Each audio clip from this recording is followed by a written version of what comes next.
जय श्री कृष्णा दोस्तों, आप सभी का हमारे चैनल पर स्वागत है। आज हम माघ महीने के महत्तम अध्याय 23 लेकर आए हैं। आशा करते हैं कि आपको पसंद आएगा।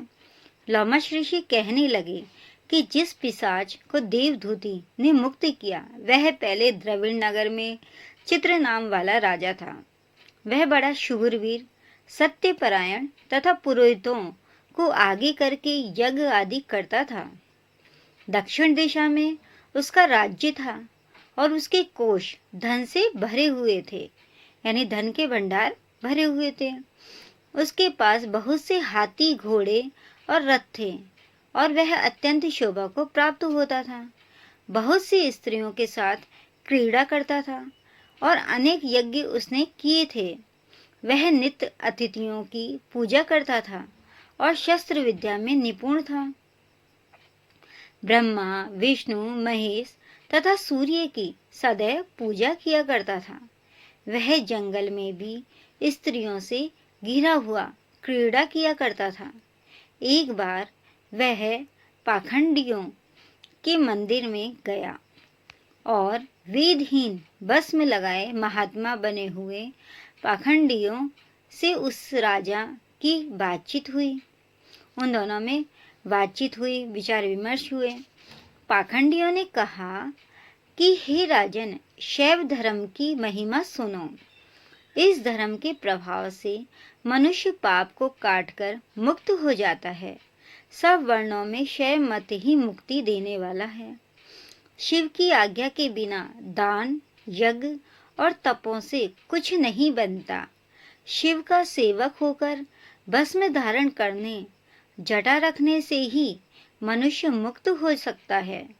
यानी कि भस्म धारण करेंगे और जटा रखने के बाद ही व्यक्ति मुक्ति को प्राप्त हो सकता है। उन्होंने ऐसा कहा।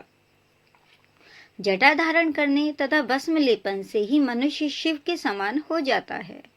इसके बराबर कोई पुण्य नहीं है।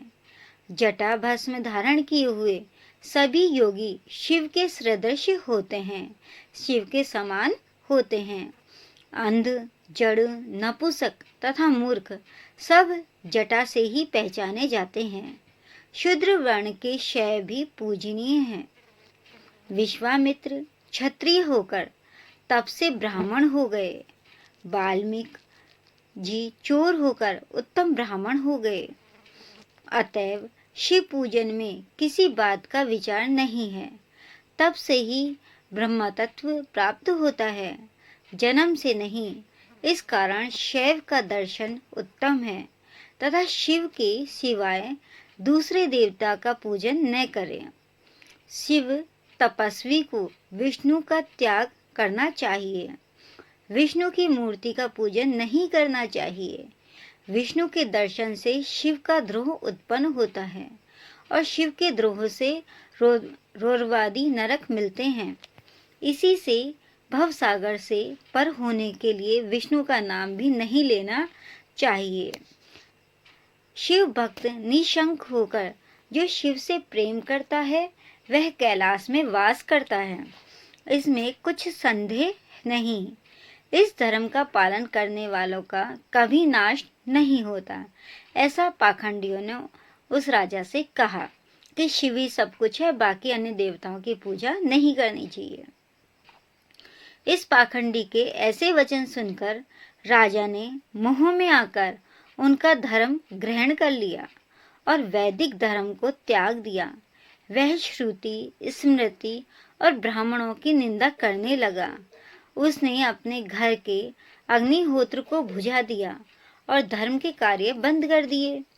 विष्णु की निंदा और वैष्णवों से द्वेष करने लगा और बोला, कहाँ है विष्णु, कहाँ देखा जाता है, कहाँ रहता है, किसने देखा है।